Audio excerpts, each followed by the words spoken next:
Hi, I'm Avi Melamed. I'm broadcasting to you from Israel. Today is Friday, July 25th. It's also the 18th day or day 18th to the ongoing current violent round between Israel and Hamas, also known in the name of Protective Edge. As talks about possible ceasefire are being heard more and more, I would like to refer to that specific issue as of now, trying to summarize or analyze both positions of both sides regarding that issue. Generally speaking, I will start and say that as of now, at this given moment, it is quite clear that Hamas has a smaller maneuvering capacity in comparison to Israel regarding to the issue of the ceasefire, and it's obvious that Hamas, out of the two sides, Hamas is quite eager to have this ceasefire for a couple of reasons. First, Hamas is severely beaten, so Hamas sustained as far as of now hundreds of fatalities among his militants, hundreds of injured. Obviously, in addition to that, the destruction of Hamas military infrastructure, including the tunnels, Hamas one of most important strategic assets, the growing collateral damage, and the growing death toll of civilians in the Gaza Strip leads to an increasing criticism in the Arab world, and obviously that reduces as well Hamas capacity and to continue for a long time this military round. Also, in addition to that, we have to remember that Hamas thus far failed to gain substantial military achievements, despite of the fact Hamas shot thousands of rockets on Israeli cities and communities, was trying to commit attacks on Israeli communities by sending its militants through tunnels, sending commando forces through the sea, sending drone into the Israeli territories. All of these actions have been failed and intercepted by Israel. And of course, the most important success of the Israeli Iron Dome system to intercept successfully the thousands of rockets shot thus far by Hamas on Israeli cities. All of this basically creates an increasing enormously frustration among Hamas, who is desperately looking for any kind of an achievement that will, in a way, will help him to get to the ceasefire from, in his mind, from a perspective of some kind of an achievement. In that context, I think it's very important to emphasize that regardless of the reality on the ground, it is quite obvious that Hamas will declare a triumph, a victory, and this goes back to the mindset of Hamas and the logic of Hamas, which is, by the way, to a large extent, is very much similar to the logic of the Hezbollah, the role model of Hamas. But I think that it will be much more relevant not to deal with that.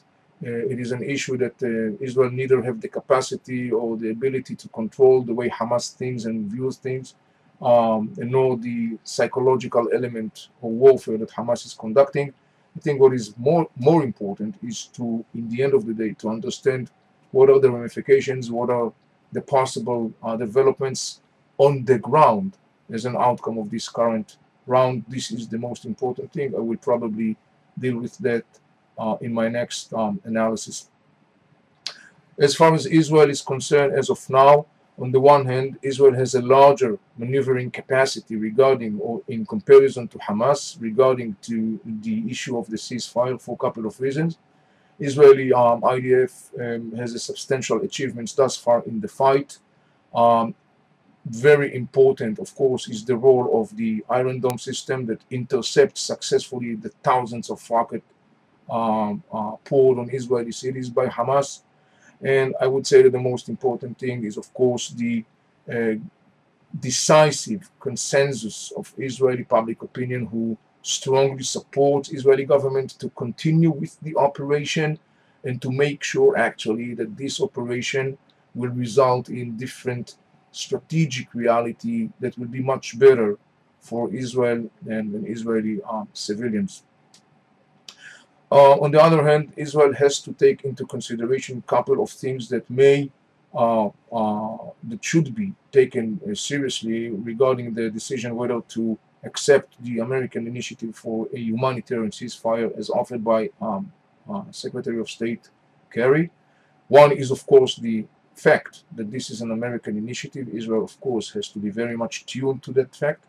The second is the fact that the continuation of the fight is already increasing an ongoing unrest and violence in the Palestinian areas in the West Bank. And then there is a third thing, which is not less important. In the beginning of the next week, Muslims celebrate the end of the month of Ramadan and the beginning of the holiday of Fitr, Eid al-Fitr, which basically lasts for 3 days. This is a major holiday in Muslim religion and, of course, tradition. And these are reasons that Israel will have to take into consideration, of course, thinking about whether to accept or to reject the suggested ceasefire. There is, of course, another component, and that is the whole issue of the international community. Thus far, Israel gained substantial achievements in that sense. Just a reminder, all 28 foreign ministers of the European Union have declared very clearly, formally, accusing Hamas for committing war crime by shooting rockets against the Israelis, accusing Hamas for committing war crime by using its own people as human shield, and calling upon the disarmament of Hamas and Islamic Jihad. This is a major achievement for Israeli diplomacy and policy, and obviously this is a card later on will be enormously significant in the context of a possible future arrangements regarding the whole issue of the Gaza Strip. One of the reasons Israel was successfully gaining the understanding of major political diplomatic circles in the West, in the States, in Europe, was the fact that Israel was, in an earlier stages of this conflict, Israel expressed its willingness to go to a ceasefire. In a couple of occasions, Hamas refused these initiatives. In one case, when a humanitarian ceasefire was declared, Israel was keeping the ceasefire, Hamas was violating the ceasefire. These all things actually gave Israel a lot of credibility within public opinion and policy makers in the West, which is, of course, enormously important to Israel. So in that case, Israel will also have to rethink or to evaluate whether an Israeli rejection of the suggested ceasefire may diminish in a way the enormously important diplomatic and political achievement Israel gained thus far in the context of the battle over narrative within the European public opinion, and mostly, of course, in the context of the European diplomatic public maker and shapers. The question, of course, is what are the prospects of this ceasefire to last? It is obvious that Israel, even if Israel will agree to a ceasefire, it is obvious that Israel will demand that while there is a ceasefire, Israel will continue with demolishing the tunnels that have been revealed and exposed by Israel thus far during this operation. We are talking about more than 30 tunnels. These are tunnels that are described or identified as a strategic assets of the Hamas. Hamas spent millions and millions and millions of dollars and years building these tunnels. These tunnels are one of Hamas' most important strategic cards and weapon. These tunnels are leading from the Gaza Strip into the Israeli next-by communities in the Israeli territories.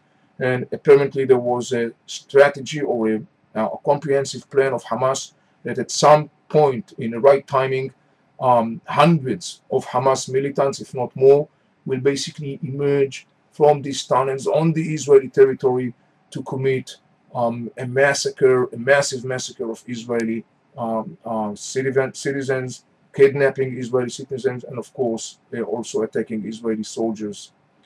As far as Israel government concerned today, and it is quite clear that 99% of Israeli public is giving the full support for the Israeli government on that context.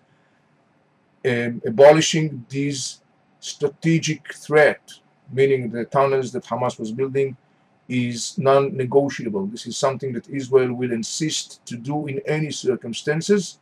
And obviously the big question is whether Hamas will be willing to a ceasefire while Israel is, during that ceasefire, continuing in abolishing these tunnels. We have to remember that the process of abolishing these tunnels is involved in an ongoing fight with Hamas militants. Many of them are hiding in these tunnels, or maybe of them are instructed by Hamas to secure and protect these tunnels, because these tunnels are strategic assets for Hamas. So obviously, this scenario could lead easily to the downfall or the collapse of a potential ceasefire, even if before it even starts practically on the ground.